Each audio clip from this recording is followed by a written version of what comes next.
My children are my light. And 6 months ago, I was barely catching my breath, juggling my CEO role, remote school, stress, and more. And I was stopped in my tracks. My youngest told me they are non-binary and want to go by they, them pronouns. The immediate swirl in my head, and no, it's not lost on me that I'm the CEO of Out and Equal, was intense. What will this mean for them? How can I protect them from what's out there?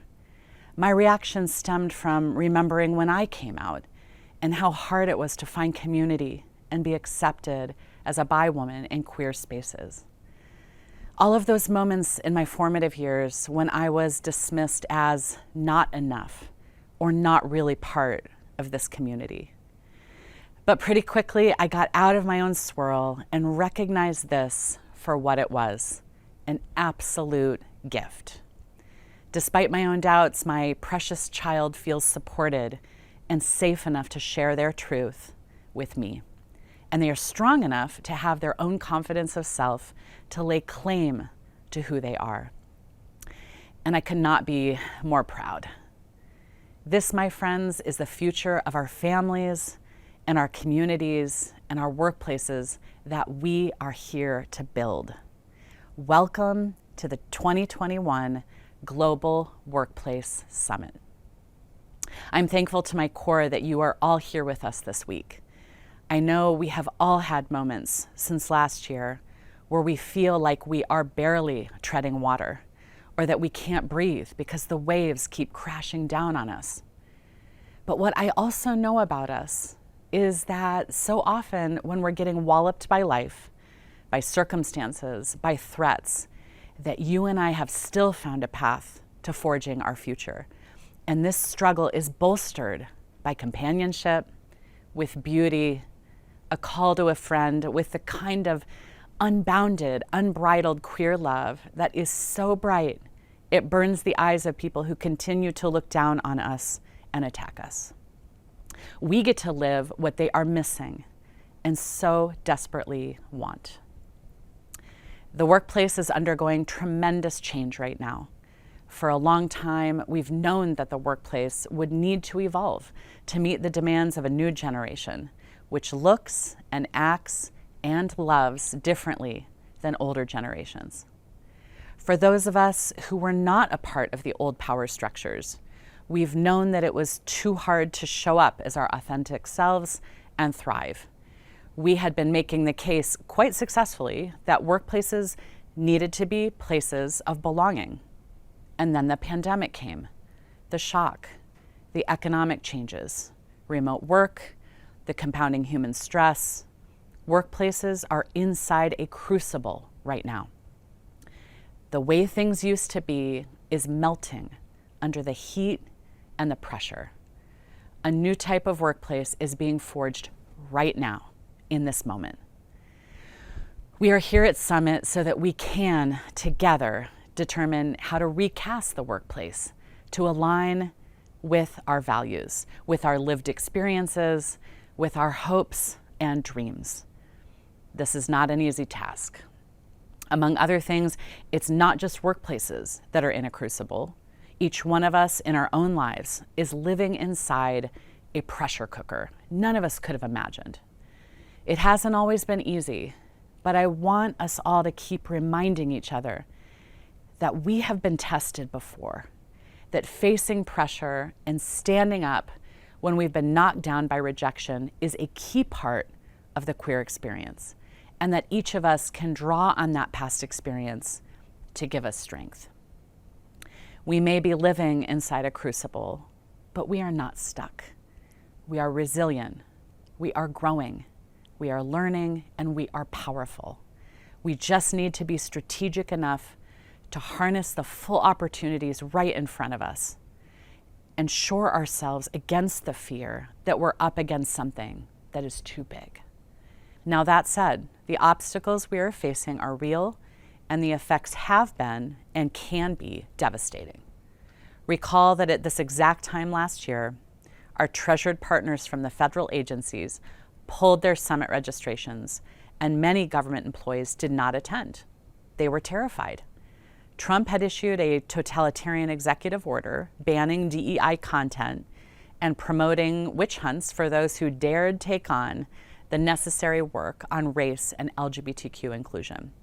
What's most powerful to me about that moment was how our community responded. I remember conversations with ERG leaders from the government. I remember defense contractors whose entire business relies on government funding, saying unequivocally that they were not going to stop. They were not going to give in. We have real power in our community, but this fight isn't over. A couple of months ago, one of the primetime shows on Fox News did a segment mocking companies that were doing DEI trainings. They got their hands on some screenshots and slides from a training that Out and Equal did. As they flashed our slides across the TV screen, they spoke about cancel culture and critical race theory. They chided corporations about these trainings and pressed them to stop. This was not just some hack on cable news. Let's be clear, it was one of the most popular television hosts in America executing a cold and calculated political strategy designed to maintain the status quo. Now, twisting critical race theory to paint it as something that is somehow trying to punish or bring down white people is intended to drive a wedge between all of us. Mocking companies for embracing the LGBTQ community is designed to drive a wedge between our community and cis straight people. Maintaining and exploiting these binary divides, white and people of color, male and female, able-bodied and disabled. It's an age-old strategy for blunting change and sustaining the status quo. Our strength is rooted in a very different place than the angry discourse of division. We have inherent in our community the power of love without boundaries, of radical queer acceptance, of non-binary thinking. It can build bridges, it can unify us in our shared humanity and truly change our world for the better. And this superpower, queer radical acceptance, is especially powerful now. So many old ways of thinking are being challenged and dismantled. And we need to do more than just dismantle. We need to build. People of color have been shouldering the burden of fighting racism for far too long. Those of us who have not been targets of racism need to step up and do this work. Just like the LGBTQ movement needs straight folks to do the work on themselves, white people need to step up too. All of us need to name, confront, and dismantle white supremacy and structural racism. We've just scratched the surface, and we have so much to do. And I want to name one other thing. We in the DEI community have not done enough to confront and elevate the experiences of the AAPI community. The vitriol and violence directed at the AAPI community over the last year has been horrifying and shocked the conscience. What has not made headlines are the insidious stereotypes AAPI people face at work and in society, from model minority to the ever infuriating and tiresome, but where are you really from? These tropes need to stop now, and each of us needs to do more. The path forward includes going outside of our comfort zones, doing hard work, listening, learning, and growing. Those who want to stop this change want to stoke bluster and self-indulgence. They want white people to think that Black Lives Matter is about making us feel guilty about the fact that structural racism exists. Bringing in talking points like, I'm not responsible for what happened before I was born, is designed to model a defensiveness that makes it that much harder for people to listen, to feel empathy, to understand, and to imagine a future that is better than our past. We need to break past that. I am a white cis woman. I know that it's not enough for white people like myself to only read books on racism or post something on Twitter. We need to embrace and understand the lived experiences, the culture, challenges, the humanity of our Black, Brown, and AAPI neighbors. We need to be in active listening conversations with our colleagues. We need to unlearn so much of what we've learned, and we need to relearn. We need to grow. The same goes for our transgender and non-binary loved ones. If you are cisgender and have not had enough deep conversations with a transgender or non-binary person, you need to. Seek those rich conversations out. And if you are not trans or non-binary and you have had those conversations, you've got to really bring it. You've got to draw on those relationships to be a strong ally. Trans and non-binary people today are at the front lines of a struggle around gender and expression. They face unconscionable legal, physical, and emotional attacks.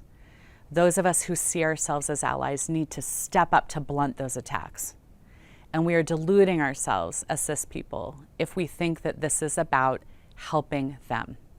This is a problem that impacts all of us, the society we live in, the future of our children.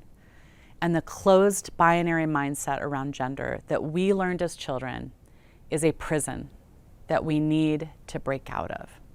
My own child is showing me this every single day. Building a future for them is also getting me closer to the future I have wanted for myself. Remember, queer radical acceptance is our superpower. It can be our gift to allies, and it can remake our world. What do we do with that? How do we create change? How do we make the future different than the past? Well, we don't use the same playbook as those who want to bring us all back 50 years. We don't call people out, we call them in. We don't drive wedges between people, we bring people together. We need to connect with people at a human-to-human level and draw on empathy to transcend what divides us.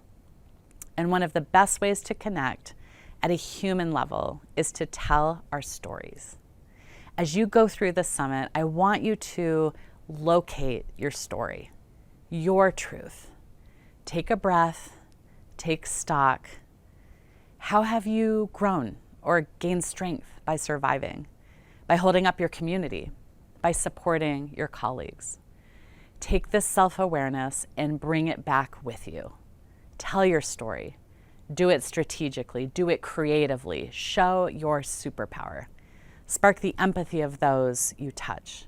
It will make a difference, and it can change the future. As we explore, we cannot shy away from hard truths. I love queer radical acceptance, and at the same time, our community also suffers from binary constraints. They are holding us back. I've been in too many rooms. I've seen too many people roll their eyes when a young person opens up and identifies as pansexual. Why do we do that? What they're saying, and I'm in this group, is that we don't want to love within the binary. We are saying that we want the freedom to love who we love. And isn't that why we started this movement decades ago?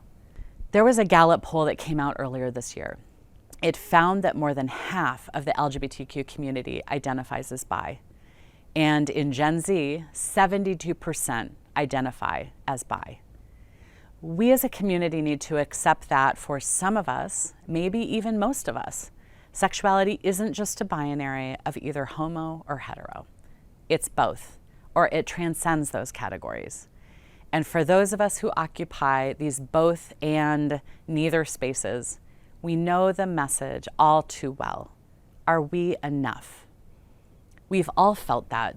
It's a terrible feeling. I want to challenge our community to be more open, more inclusive, and less stuck. Remember that insisting on your own truth and supporting spaces for all to belong in their own fullness is the most radical and transformative project you can take on. Summit has just started. We are the largest LGBTQ-focused conference in the world. We are surrounded by thousands of LGBTQ and ally changemakers from the largest workplaces there are. What we do together, what we learn together, how we grow together over these next 3 days can drive change at workplaces around the globe. So take a deep breath and start challenging yourself. Start connecting, start learning, start thinking about how you're going to bring back what we do at Summit this week to make a difference. Because these acts will enrich your life and those around you. Have the courage to see and embrace the gifts you are given. Thank you for being here, and welcome to Summit.